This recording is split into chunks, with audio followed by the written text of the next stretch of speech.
Assalamualaikum anak-anak solih-solihah. Lagi ngapain nih? Pasti lagi dengerin channelnya Bu Fauzia. Ya, kali ini Ibu akan sharing tentang soal dan pembahasan kelas 5 tema 1 subtema 1. Sudah siap kan dengerin soal dan pembahasan kali ini?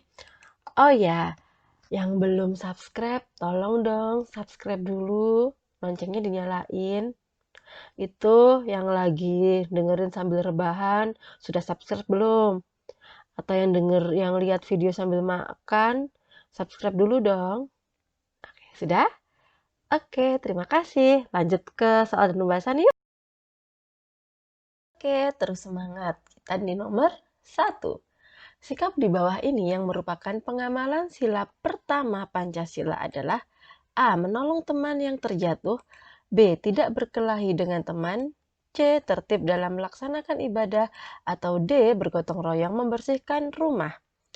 Yang perlu kalian garis bawahi adalah pengamalan sila pertama Pancasila. Sila pertama itu kaitannya dengan agama, dengan kepercayaan. Berarti yang tepat yang mana? Wah, benar sekali. Yang C, kalian hebat. Anak-anak pasti sudah mendengar berita musibah banjir bandang di daerah Luwu Utara, Sulawesi. Tindakan yang sebaiknya kalian lakukan adalah A. Menyimak berita banjir bandang di televisi. B. Mendengarkan cerita para korban banjir bandang. C. Menceritakan banjir bandang itu kepada orang lain.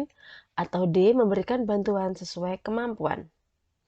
Coba kalian jawab, yang mana yang tepat? Menyimak berita? Ya, kita perlu menyimak berita agar kita tidak ketinggalan. Yang B, mendengarkan cerita para korban. Ini kalian ke sana, datang ke Sulawesi, terus dengerin cerita. Sebagai relawan gitu kali ya. Tapi ini mendengarkan cerita, nggak detail. Yang C, menceritakan banjir kepada orang lain. Habis lihat TV, terus cerita, di sana ada korban banjir, kasihan. Atau yang D, memberikan bantuan sesuai kemampuan. Jawabannya yang? Ya, Ibu percaya kan pasti akan jawab yang D, ya kan? Nggak hanya bercerita saja, nggak hanya menyampaikan kalau ada banjir, tapi juga membantu. Itu baru anak hebat. Sikap yang sesuai dengan sila keempat di sekolah, yaitu A. Membantu teman yang kesusahan. B. Melaksanakan gotong royong. C. Melaksanakan musyawarah pemilihan ketua kelas. Atau D. Melaksanakan musyawarah pemilihan kepala desa. Yang mana? Ayo kita bahas ya. Karena data jawabannya kan, tapi di keep dalam hati aja, nggak usah dibicarain ke temennya. Kalau yang A ini sila kedua yang membantu teman yang kesusahan, terus melaksanakan gotong royong. Ini sila ketiga, persatuan. Melaksanakan musyawarah pemilihan ketua kelas. Betul, sila keempat.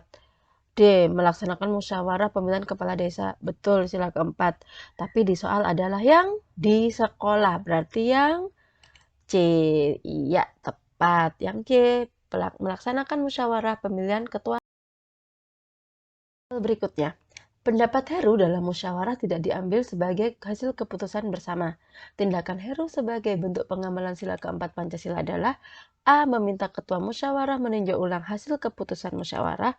B. Menerima keputusan musyawarah dan melaksanakan secara tanggung jawab. C. Meninggalkan tempat musyawarah tanpa izin terlebih dahulu. Atau D. Tidak mau melaksanakan hasil keputusan musyawarah bersama. Yang mana ya?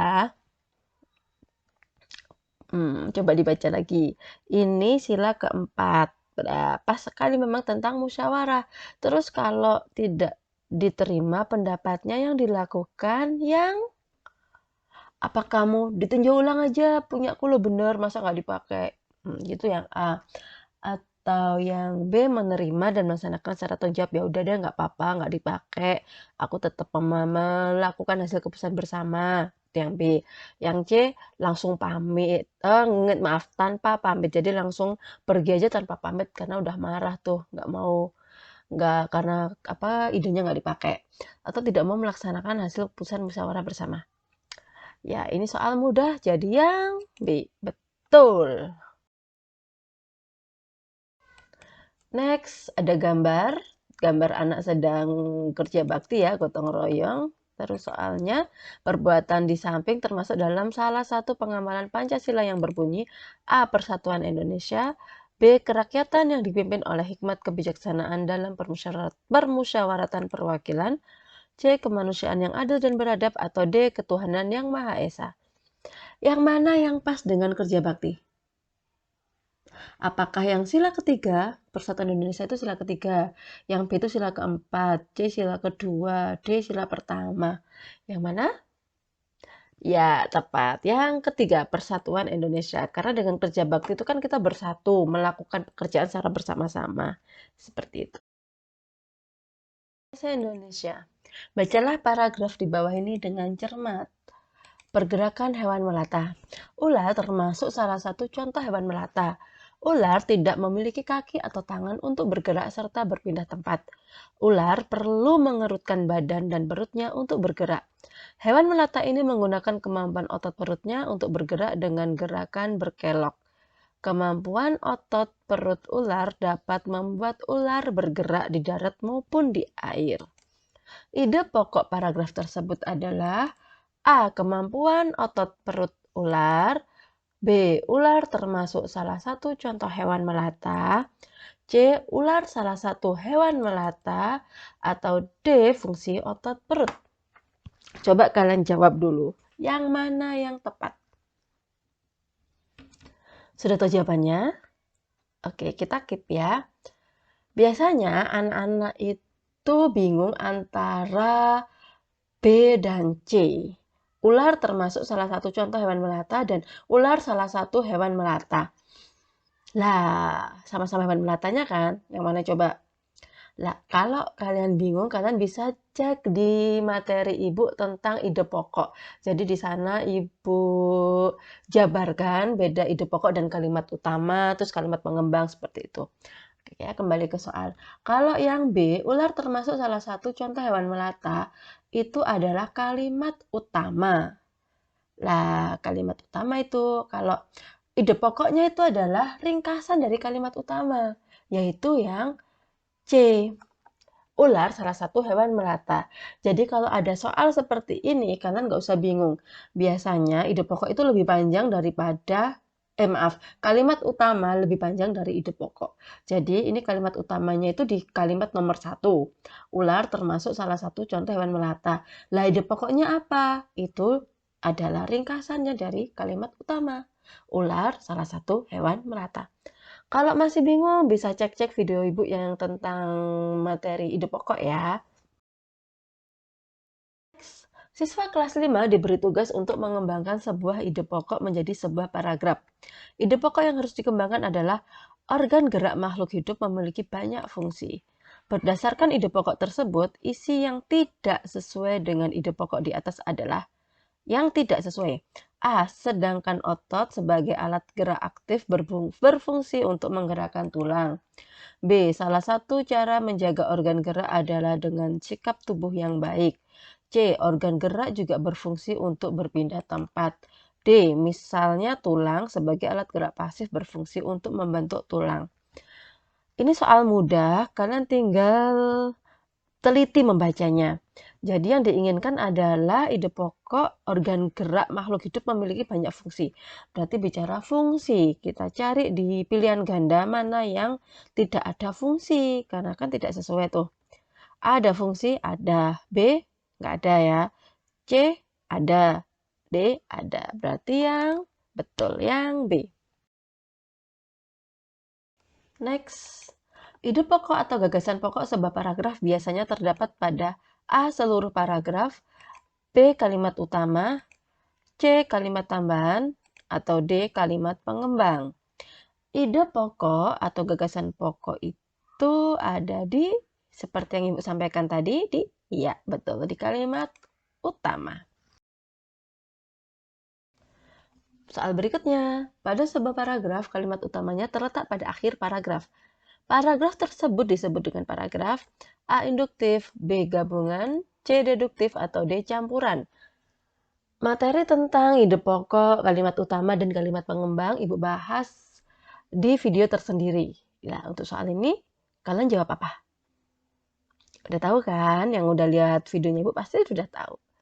Ya, kita bahas dulu ya soal jawaban kalian di keep dulu. Yang A, induktif. In itu di dalam, berarti dia di akhir. Gabungan tuh nggak ada. Terus yang C, deduktif. Deduktif D, depan. Itu cara ngingetnya. Depan. Berarti yang di depan. Atau D, campuran. Campuran itu di awal dan di akhir. Jadi tadi in itu karena dia bahasa Inggrisnya ini tuh masuk, berarti dia yang di akhir. D itu depannya D depan. Karena soalnya di akhir paragraf, berarti pasti jawabannya yang A, induktif. Next, bacalah paragraf berikut ini.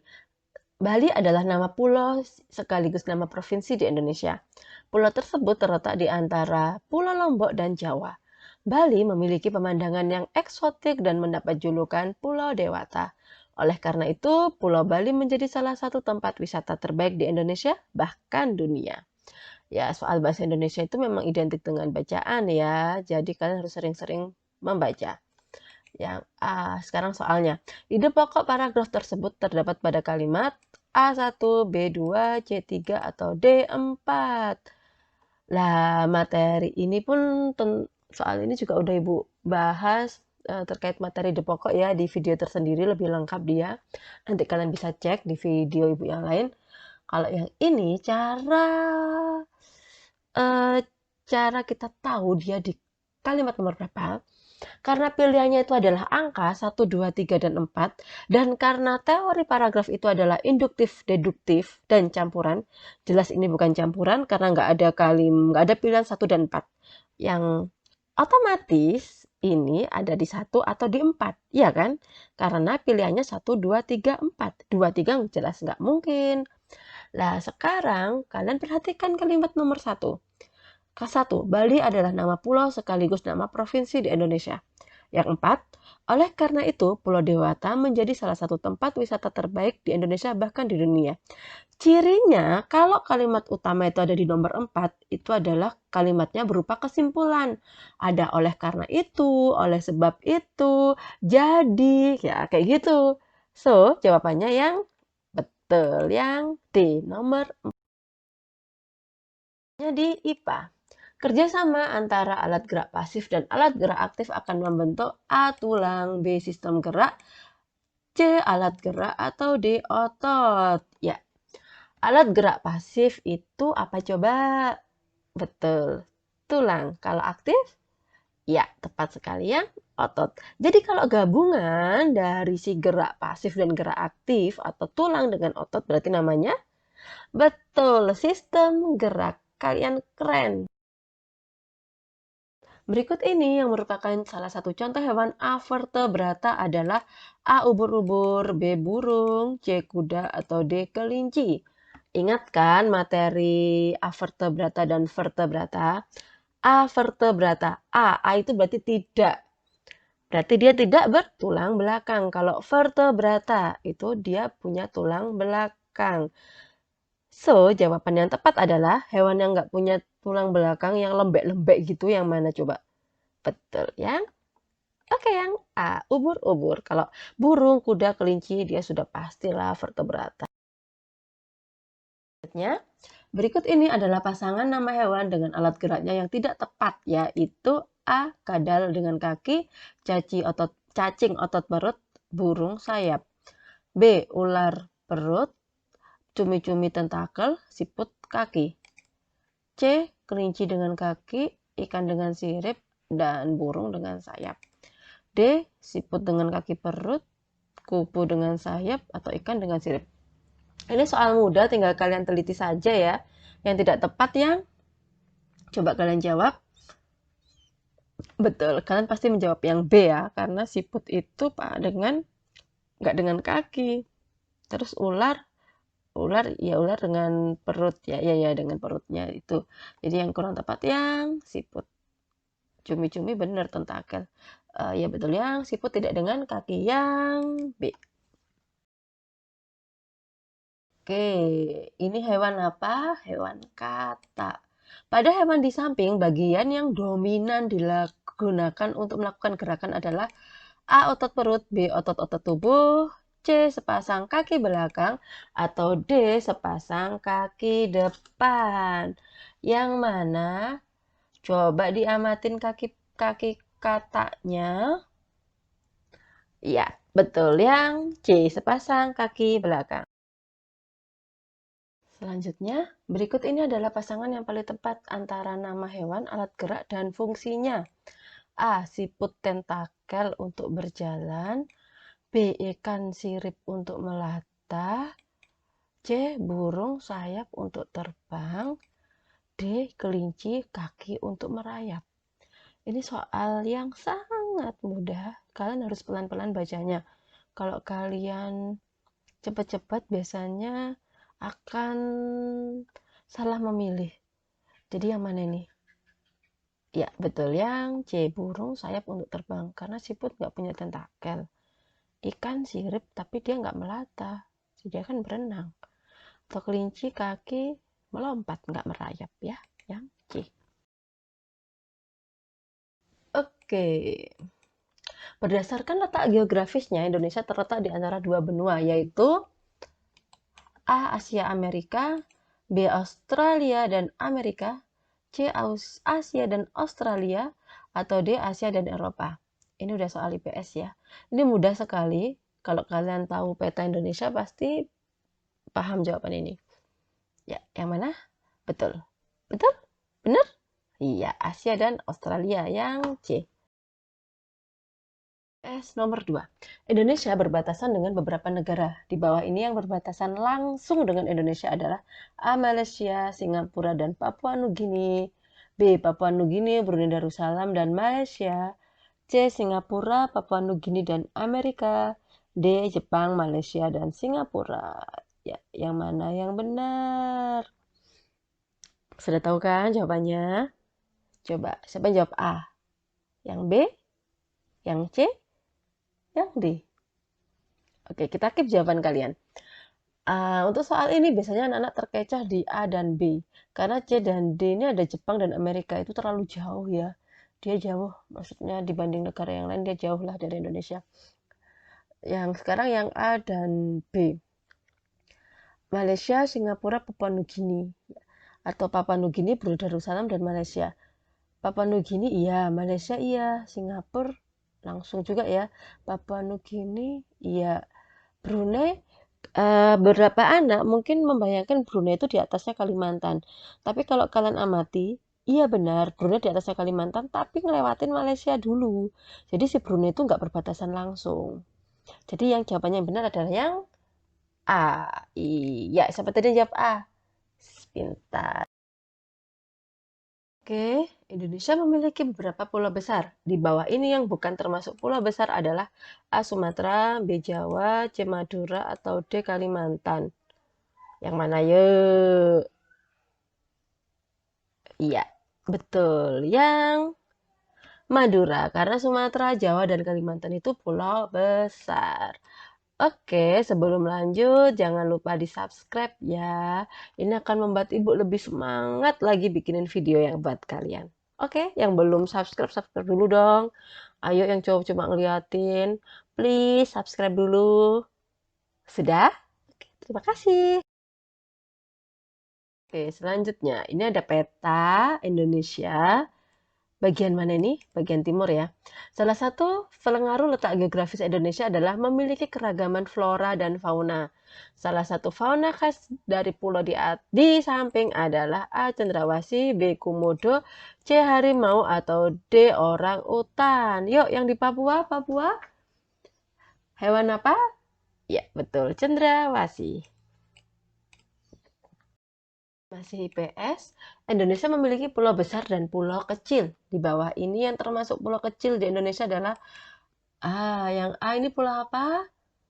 Betul, Pulau Sulawesi. Yang B, ya Kalimantan, tepat sekali. Yang ini pulau apa yo? Ada yang bisa? Ini Pulau Bali. Terus yang ini Papua. Oke, sekarang jadi jawabannya yang Bali ya, dia termasuk pulau kecil. Kita ke SBDP. Pengertian gambar ilustrasi di bawah ini yang tidak benar adalah A. Gambar yang digunakan untuk memperindah bacaan. B. Gambar yang tidak bisa menjelaskan sebuah cerita. C. Gambar yang menjelaskan sebuah cerita. Atau D. Gambar yang mendukung isi bacaan. Yang mana? Lihat ya soalnya yang tidak benar. Ya, betul. Kalian pasti menjawab yang? Oke, kalian keep dulu jawabannya, kita bahas. Gambar yang digunakan untuk memperindah bacaan. Betul ya, dia bikin indah tuh bacaannya, ada gambar-gambarnya gitu. Gambar yang tidak bisa menjelaskan sebuah cerita. Lah, ilustrasi itu harusnya dia bisa menjelaskan isi ceritanya. Jadi sesuai antara gambar dan cerita. C. Gambar yang menjelaskan sebuah cerita. Lah, kayak ini, menjelaskan sebuah cerita. D. Yang mendukung isi bacaan. Bener. Berarti yang tidak benar adalah yang B. Ya, betul sekali yang B. Gambar ilustrasi memiliki beberapa ragam. Adapun ragam gambar ilustrasi di bawah ini yang paling benar adalah A. Komik, ilustrasi, dan cover. B. Cergam, komik, dan cerpen. C. Kartun, novel, dan komik. Atau D. Pamflet, puisi, dan kartun. Ini kita bicara gambar ilustrasi. Jawaban kalian yang mana? Enak banget kan soal ini? Ya, kita bahas ya. Komik ada gambarnya, ada ilustrasi udah jelas, cover ada gambarnya. Yang B, cergam itu gambar, cerita bergambar. Komik gambar juga. Cerpen itu cerita pendek, nggak ada gambarnya. Ada sih kalau mau, tapi cerpen itu cerita pendek, logika teorinya nggak ada gambarnya. Atau kartun, novel itu cerita panjang ya, tulisan doang, nggak ada gambarnya. Atau yang di pamflet, puisi itu juga tulisan. Ya, berarti yang betul yang A, karena dia bicara masalah ilustrasi. SPDB ya Mas Yan. Langkah-langkah yang paling benar dalam membuat gambar ilustrasi adalah A. Menentukan gagasan, membuat sketsa, pewarnaan. B. Menentukan gagasan, pewarnaan, membuat sketsa. C. Membuat sketsa, pewarnaan, menentukan gagasan. D. Pewarnaan, menentukan gagasan, membuat sketsa. Ayo yang mana jawabannya? Urutannya ya. Ya, betul. Kalian pasti menjawab yang A. Karena kan kita bikin gagasan dulu tuh, baru sketsa, terus diwarna. Atau ada juga soal bentuk soalnya itu kayak gini. Membuat sketsa, menebali sketsa, baru diwarna. Ya, kalau soal kayak gini tuh kalian tinggal bayangin aja logikanya gimana. Nggak mungkin kan mewarnai dulu baru bikin gambar. Ya kan? Bisa jadi, tapi di teorinya nggak. Kalau ada sih tipe anak yang mewarnai dulu baru nebelin gambar. Cuman ini jarang banget ibu temui. Jadi kita sesuai dengan di buku bacaan, yaitu menentukan gagasan, membuat sketsa atau pewarnaan. Membuat sketsa lanjut pewarnaan. Oke? Nomor berikutnya. Gambar ilustrasi memiliki beberapa corak. Ilustrasi yang dibuat seperti keadaan aslinya, baik bentuk, ukuran, dan tata letak disebut A. Karikatur, B. Dekoratif, C. Kartun, atau D. Realis. Yuk, ini soal mudah banget. Jadi kalau sesuai aslinya, itu yang mana? Udah tahu kan jawabannya? Kita keep dulu ya. Oke, kita bahas. Karikatur itu gambar kartun biasanya berupa kritik sosial, kayak gitu. Kalau dekoratif itu untuk menghias, hiasan. Kartun itu yang lucu-lucu, yang menghibur. Nah, realis inilah realis. Real itu kan sesuai dengan keadaan aslinya, real. Berarti yang D itu cara ingetnya ya. Realis itu real itu nyata. Berarti ilustrasi yang dibuat seperti keadaan aslinya, baik bentuk, ukuran, dan tata letaknya. Terakhir di SPDP. Wah, kalian kalau masih stay di sini sampai nomor terakhir ini kece banget. Keren kalian, ibu acungin jempol. Oke ya, ke soal. Pengertian gambar ilustrasi corak kartun adalah A. Gambar yang berfungsi untuk menghibur dan berisikan humor. B. Gambar dengan corak dekor atau hias. C. Gambar melebih-lebihkan dan mengubah dari objek aslinya. Atau D. Gambar yang dibuat seperti keadaan aslinya. Kalau udah dengerin penjelasan di nomor sebelumnya, pasti kalian tahu ini. Yang mana? Ya, pasti kalian menjawabnya A, betul. Kita bahas ya. Yang A itu emang kartun, karena kan fungsinya untuk menghibur dan berisikan humor. Yang B ini gambar dengan cara dekor atau hias itu dekoratif. Yang C, melebih-lebihkan dan mengubah dari objek aslinya. Ini karikatur. Yang D, gambar yang dibuat seperti keadaan aslinya. Real, realisme. Mudah bukan cara menghafalnya? Belajar yang rajin ya, nak. Oke, sekarang akhiri dulu tentang soal dan pembahasan kelas 5 tema 1 subtema 1. Terima kasih sudah menyimak video Ibu.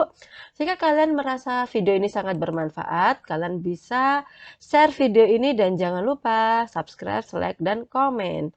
Karena like, subscribe, dan komen itu gratis ya. Oke, Ibu tunggu. Ayo yang belum subscribe, silakan subscribe dulu dan bunyikan loncengnya. Terima kasih semuanya. Wassalamualaikum warahmatullahi wabarakatuh.